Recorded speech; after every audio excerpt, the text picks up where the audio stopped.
Hi guys! I am so excited for this video. I'm just so excited in general because I am currently 39 weeks pregnant. My due date is in less than a week, 6 days to be exact. I'm so excited to meet our baby, and in this video I wanted to share the things that I've done throughout my pregnancy to prepare for labor and delivery specifically. There's a lot that my husband AJ and I have done to prepare for labor and delivery. We've read books, we've taken classes, we've done exercises, we've paid attention to our nutrition, we've listened to podcasts, I've gone to the chiropractor, we have done tons of research, we have a birth plan, we also have a backup birth plan, and we've packed our hospital bags. So I'm gonna kind of share more about each of those things that we've done, and I hope that you find it helpful if you are preparing for your own labor and delivery of your sweet baby. First, let me talk about the books that I have read throughout my pregnancy that specifically focus on labor and delivery, because that's probably the first thing that I started doing pretty early on in my pregnancy, and I really love the 3 books that I've read, and so wanted to share them.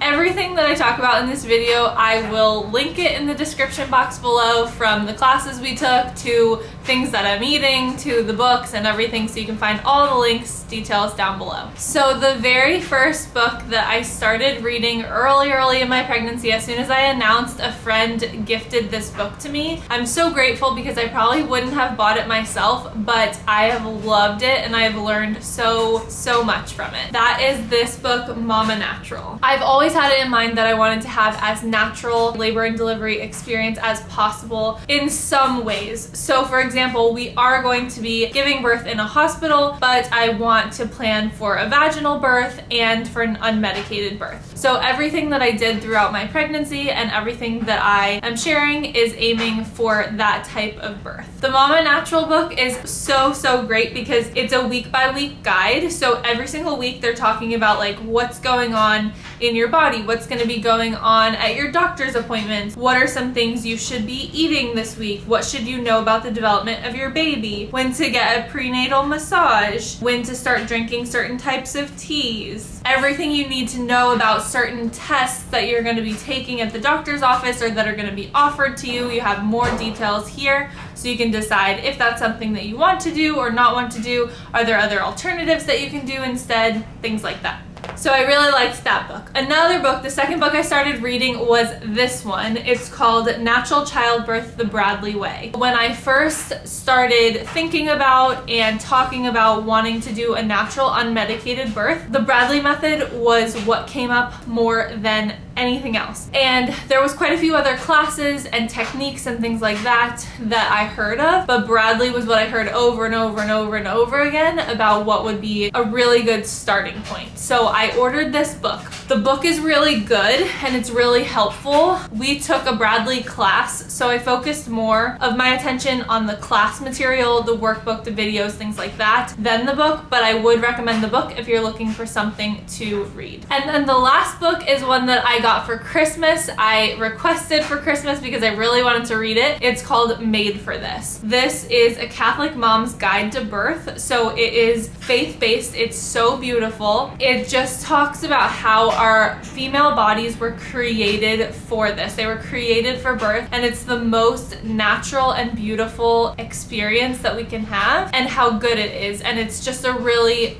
beautiful perspective, and it's also very practical. They talk about how to deal with certain things, how to prepare for certain things, how to write out your birth plan, all kinds of things too. So if you're just looking for books and you're not going to take a class, which I think the class is one of the best things that you can do, but these 3 books were really helpful to me. Another thing that I did was go to YouTube. So I love learning from other people on YouTube, whether they're professionals in the field or just random people sharing their experiences, and I did both. 2 of the channels that especially stood out to me that I've come back to time and time again and I've learned so much from, one is called Built to Birth, The girl who runs it is called Bridget Taylor. She's a birth doula and she has training in Lamaze and some other things, but she has a whole birth course I have not taken, but her videos on YouTube are really, really helpful. She teaches breathing techniques and things like that. I'll link it down below again. So I would definitely recommend checking out her videos. And then another one that I actually just found this week and have been really loving is this really adorable German couple. They have a pregnancy clinic. Their channel is called Care About Little Ones. And like, for example, today I was watching a video that was talking about how to use the birth ball or pregnancy ball to do certain exercises to prepare your body for labor. In addition to YouTube videos and books, something that I love and listen to almost every single day of my life is podcasts. I honestly would just go on the podcast app and search things that I wanted to listen to. So I would search birth affirmations, birth stories, positive birth stories, natural birth in a hospital, things like that, and just see what comes up.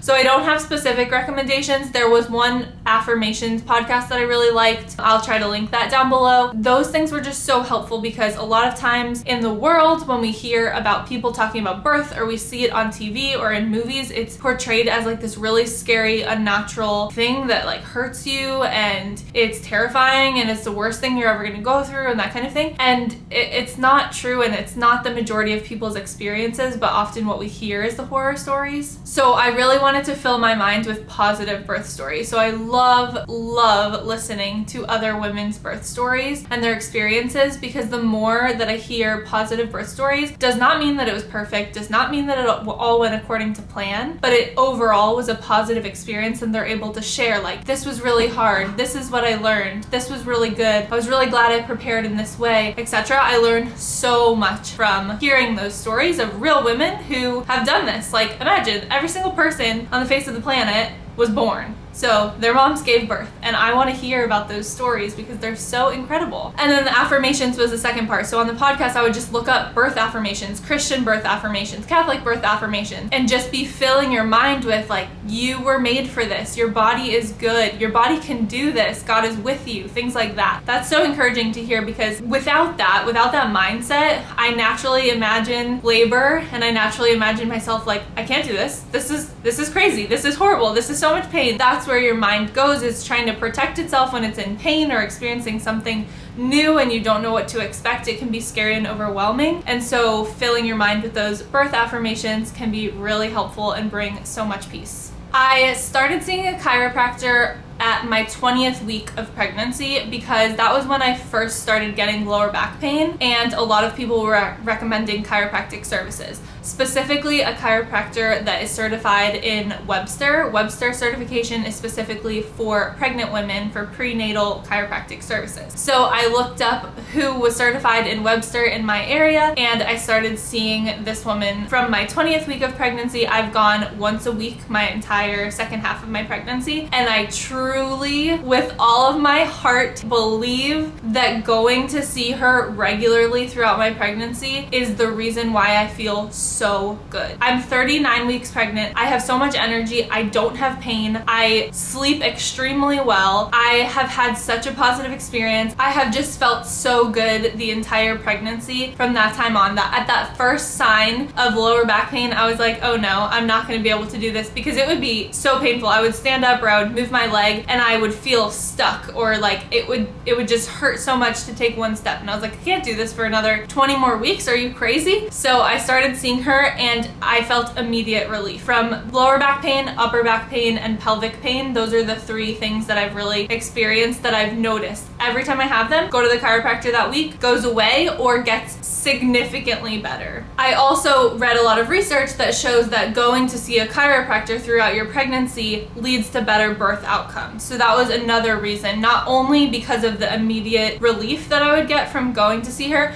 but I also knew that going to see a chiropractor throughout my pregnancy would lead to better birth outcomes, because then your body is adjusted, it's in line, it's aligned the way that it should be. Your hips and your pelvis are open and ready for that baby to descend. It just prepares your body in such a physical way for the labor and delivery experience, and I can feel that. I just know that it's made such a big difference. We'll see how my labor and delivery experience goes. I'll definitely have to update and share my own story afterwards, but so far I just feel that that has helped tremendously.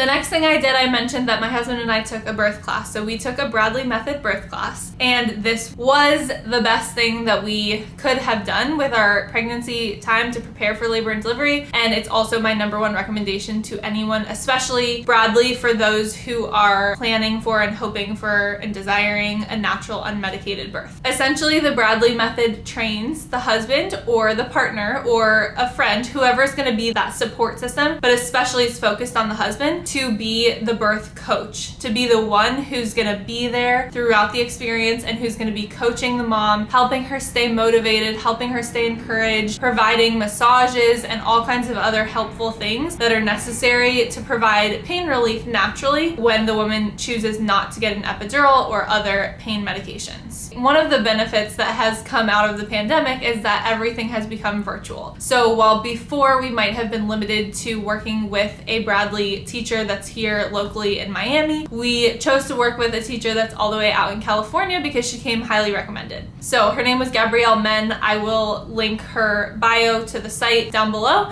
but we really enjoyed working with her. The class was 8 weeks long. So Bradley is usually 12-week class, but she had condensed it. We watched some videos on our own. So our class was 8 weeks. We started in January, and I think we went until sometime to the beginning of March. We met every Sunday for I think like 2.5 hours. It was a lot of material, and I just remember the first class, being in the first class and leaving like I didn't realize how much I knew nothing about birth, like nothing. And I feel very well educated about women's health. I teach the Creighton model. I know what's going on with women's fertility and their cycles and all these things, but birth, nothing. I knew nothing. And so in the first class, I learned so much because we went over the anatomy and physiology of birth. Like, what is physically happening? And it's mind-blowing. It's amazing. It's so beautiful. It just relieves so much stress and fears, I think, when you know what to expect and you know what actually is happening. When women talk about the pain and the pressure and the intensity of contractions, like what is actually happening? And I think for me, at least, that helps so much to know that, because if I know what exactly is happening and when I feel the intensity of those contractions, like what is it doing? I know that it's helping my body. I know exactly what it's doing. So in that moment, although I will still experience the intensity of that, I will have a different mindset about it than just like, oh my gosh, this is so painful, I want it to end as soon as possible. Because I know exactly what's going on within my body that's creating that feeling and sensation that I'm experiencing. We learned so much in that class. We went over nutrition, like how to eat properly to have the best birth outcomes. So eating like certain amounts of protein, for example. There's a lot of research that shows the outcomes are better with birth. We talked about all kinds of different exercises and movements and meditations and relaxation techniques that we should be practicing throughout the pregnancy so that when it comes time for labor and delivery, you already know it. It's already ingrained in you, because if you just learn something and then show up on that day and expect to know how to put it into practice in a very highly intense situation, it's not going to go that way. You're going to go back to your automatic habits. But because we practice these things all throughout our pregnancy from the time we started taking the class, I feel confident that my body and my mind now knows these things, and it's going to be a lot easier to implement them within the experience of labor and delivery with the coaching of my husband, because I'm sure my mind will be in a whole different place at that time. Another thing as far as like nutrition and food and preparing your body for labor is something I've been doing this my entire pregnancy. They say not to do it until like the 3rd trimester because that's when the research really shows that it makes a difference, but I just thought I'll get a head start on it and I'll start from the beginning. I have been eating dates. So there's some research that shows that eating 4 to 6 dates a day in the last month or trimester of your pregnancy, there's different things that it says, but towards the end of your pregnancy, eating 4 to 6 dates a day can help ripen your cervix and prepare your body for labor and delivery. I think I started somewhere in the 1st trimester, if not the 1st, definitely in the 2nd trimester. And then starting in the 2nd trimester, I started drinking red raspberry leaf tea. This is something that you should definitely consult with your doctor about, because there's different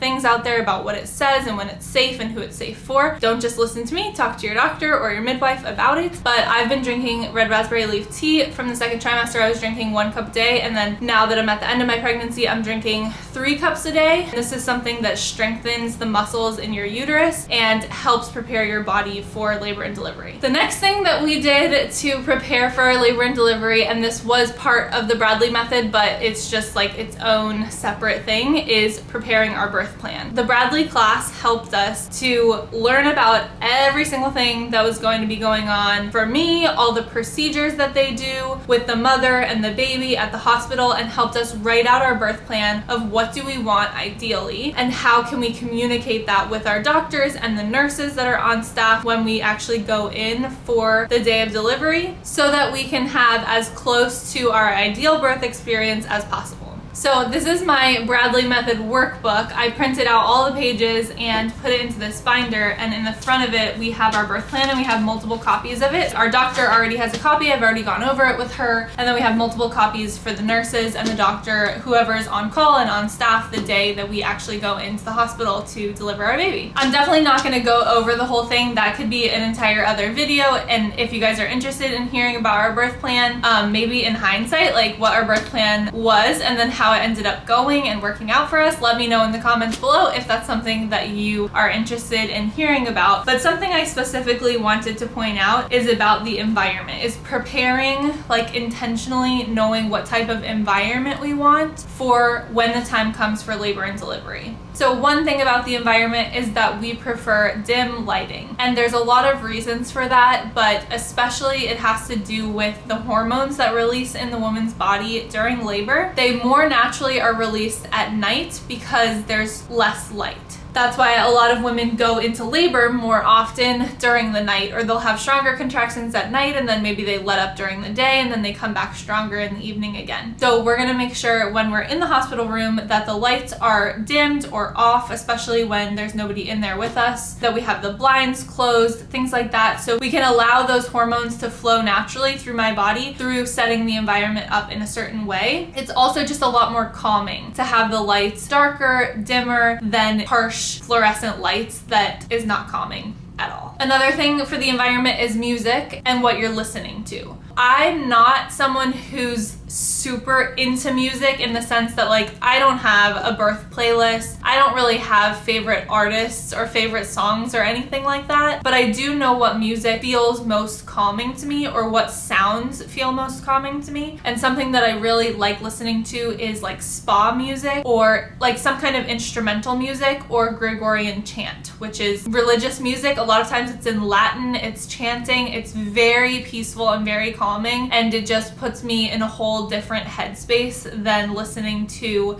some kind of upbeat music or even softer music with words. It just brings about a totally different feeling for me when listening to that kind of music. So we have some of that. I also really like listening to the Rosary or the Divine Mercy Chaplet when it's being sung. So we're gonna have some of that ready to be played in the background so that I can just fill myself with sounds that are beautiful and calming and peaceful. Another thing is essential oils. So I have some essential oils already packed in our hospital bag, ready to go, so that we can't bring a diffuser with us, but I can put them on my wrist, I can put them under my nose, I can just open it and smell it, and it will bring about such pleasurable, pleasant sensations. And the way that your brain works is that you cannot experience pain and pleasure at the same time. So if you're overstimulated with all these pleasurable stimulus, music, massage, essential oils that smell really good, other things like that, it significantly decreases the amount of pain that you are experiencing. The last thing that was really important to me as far as environment goes is personal clothing.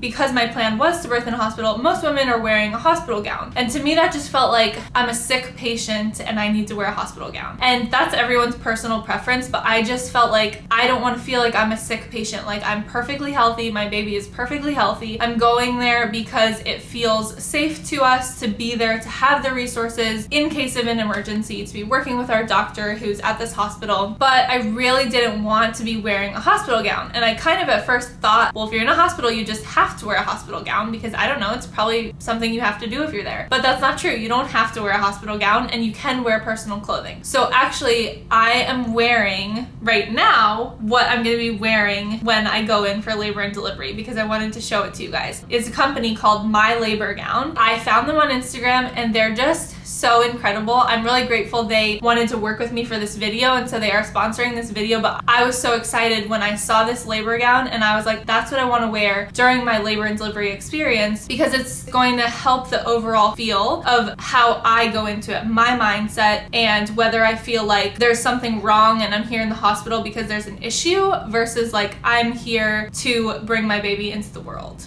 Let me tell you about this gown. So the material, first of all, it's like athletic performance material. It's antibacterial, antimicrobial, non-toxic, odor resistant. It's breathable, it's stain resistant, it's soft, it's so comfortable, and it's made in an environmentally friendly way. Let me show you what the whole thing looks like. Let's go in here. Okay, so here I can show you in the mirror what my labor gown looks like. So it goes to right above my knee. It's a true wrap dress, so it ties inside almost like a bathrobe does, so to keep it together, and then it ties on the side also. There's two ties on either side, one on the inside, one on the outside, and then it opens completely in the front, so obviously not going to open it all the way, but it opens completely in the front so that doctors and nurses can have access to your lower half when you're in labor and delivering the baby. It also opens completely on the back side too, so that there's access to your spine if you do choose to get an epidural. You don't have to take this off at any time for any of the procedures that you might be having in the hospital. There's a hole on the seam on the right side, and that is for fetal monitoring, so that they can put the belly bands around without removing your clothing, without disturbing you at all. It's just gonna go straight in through there and they can monitor the baby whenever needed. There's also two buttons on the strap here and then two buttons on the strap over here. And so that allows both of these straps to come down for the top to completely open, and so that as soon as the baby's born, baby can be lifted onto mom's chest for immediate skin-to-skin contact, which is so important. And here's my 39-week bump, and I'm so excited to wear this labor gown for my labor and delivery. It's so perfect, so comfy. I am just seriously so excited. I do have a discount code that my labor gown has shared for all of you guys to use, so I will put that up on the screen now so that you can use it for your own labor gown. The last thing that we did to prepare for our labor and delivery experience was pack our hospital bag. So we did this probably about 4 weeks out from our due date. So we have two different bags. We have a car bag and a hospital bag. The car bag has really easy to grab things in the car that we might need. So like towels and Chucks pads, for example, in case my water hasn't broken yet and we don't want to get that all over the car if it's possible to avoid. We also have a water bottle so that I can fill that up really quick with water before we leave. We have our car seat already installed in the car, so that's ready to go. And we have a few bags just in case I'm feeling nauseous at the time that we are going to the hospital and need to use them. And then we have a suitcase. So we have one suitcase, a big normal size suitcase, and it's filled with all kinds of stuff for the hospital stay. I'm sure overpacked, but I would rather be prepared and have stuff packed with us. Who's it gonna hurt to have one suitcase that we're gonna carry in? Nobody. But we have all kinds of stuff in there. We have snacks, we have changes of clothing, we have clothing to go home in, clothing for the baby when he's born. Once I'm admitted to the hospital, I won't be able to eat anything. I can drink clear, nutritious liquids though. So I have bone broth, Gatorade, coconut water, regular water, and I'm just gonna eat as much as I can before going to the hospital and then drink a big smoothie that I'm gonna have already prepared on my way to the hospital. So all that will be ready and with us. If you're interested in really knowing exactly what I packed in the hospital bag and what we end up using, let me know in the comments below. And maybe that's another video that I can make afterwards that I can go through my list of what exactly we packed and then reflect on what exactly we used and what I won't be packing in a hospital bag in the future. So that could be fun. Let me know if you're interested in that. I think that's it for this video. Those are a lot of the things that we did to prepare for our labor and delivery experience that really could be happening any day now. I feel like he's pretty cozy in there right now. Like I said, I'm 39 weeks pregnant. They measured him in an ultrasound yesterday and we're estimating that he's already about 8 pounds and 10 ounces. So we got a big old baby on our hands. but we'll see. I know that those measurements can be pretty significantly off, especially the closer you get to delivery. I was about 1 centimeter dilated yesterday. I have no signs of labor whatsoever, so we'll see when he decides to join us. We're so excited. We can't wait to meet him, and I hope you enjoyed this video. If you did enjoy it, please give it a thumbs up, give it a like, share it with somebody if you found it helpful. Don't forget to subscribe, and I will see you in my next video. Bye.